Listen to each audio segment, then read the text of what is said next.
Hi, we're CRATER, Caltech's first ever University Rover Challenge team. Our team of 15 motivated undergraduate students has been hard at work designing, building, and testing the first edition of our Mars rover, and we're excited to share our progress with you.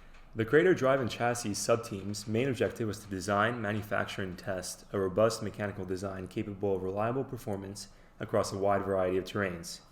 To that end, the tried and true rocker bogie system was selected due to its low mass and complexity, increased stability across extreme terrains, and flight heritage.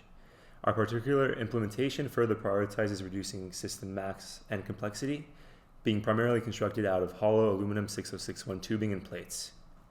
Finally, with no permanent welds or rivets, our rover is simple to disassemble, maintain, and augment with new hardware and novel capabilities, a flexibility in design that CRATER intends to explore further during future testing. 24-centimeter wheelies and inflatable balloon wheels provide traction even in sandy environments and cushioning while traversing rough, rocky terrain.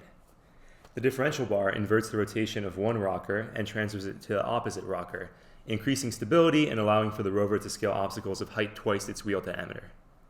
Coupled with its robust brushless DC motors, our rover's mechanical design is optimized to power through and over even the most locomotion-impeding obstacles, and provide a dependable platform upon which the other rover subsystems can confidently build off of. Our robotic arm uses a six-off design to achieve full XYZ and rotational positioning of our end effector. This end effector features a claw gripper to operate controls such as switches and joysticks, using a worm gear drive to maximize load-holding ability while minimizing power consumption. Lastly, a continuous rotation joint and linear actuator enable tasks such as pressing keys and tightening screws. The first two joints on the arm are driven by stepper motors with worm gear reducers, again minimizing holding torque and power consumption of the arm. The next four joints and end effector are driven by servos with gear trains to minimize weight while providing sufficient torque to operate the arm and complete all required tasks. The arm controls can be switched between end effector position control, driven from inverse kinematics, or direct control over the joint values. Additional features such as software bounds for joint angles and arm visualization in ROS allow for safe operation of the arm and intuitive user control.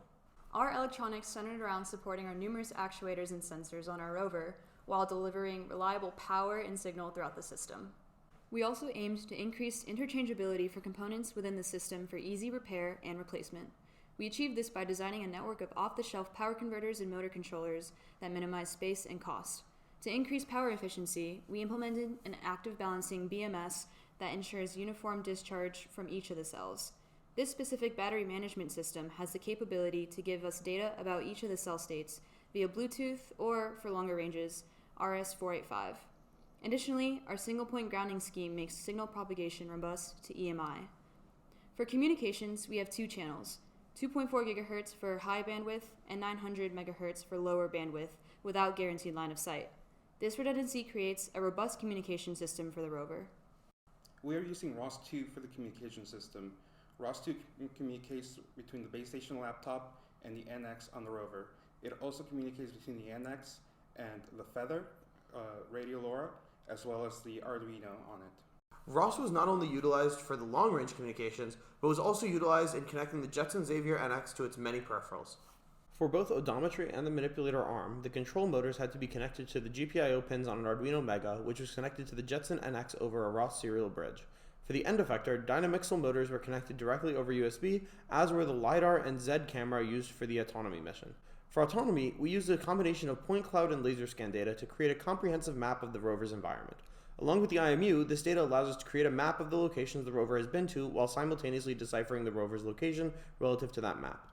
For identifying signs of life in soil samples, we decided to primarily focus on the presence of carbohydrates and proteins within the samples. We sampled soil using a swappable scooper attachment on the manipulator arm end effector. For detecting extant life, we decided to use the Bradford protein assay, while for extinct life, we decided on Benedict's reagent test for carbohydrates. Since these are both indicator tests, we use a carousel of cuvettes built to function as a custom spectrophotometer, measuring the absorbance of the samples. For rock sampling, we have an ESP-I microcontroller which is placed at the end of the arm, allowing us to send image data back to the base station for processing, as well as to run a computer vision model on board to determine the type of rock sampled, as this could be indicative of extinct life. Thanks for watching. We're really proud of the effort that we put in over the past 6 months to get this rover working, and we thank you for your consideration.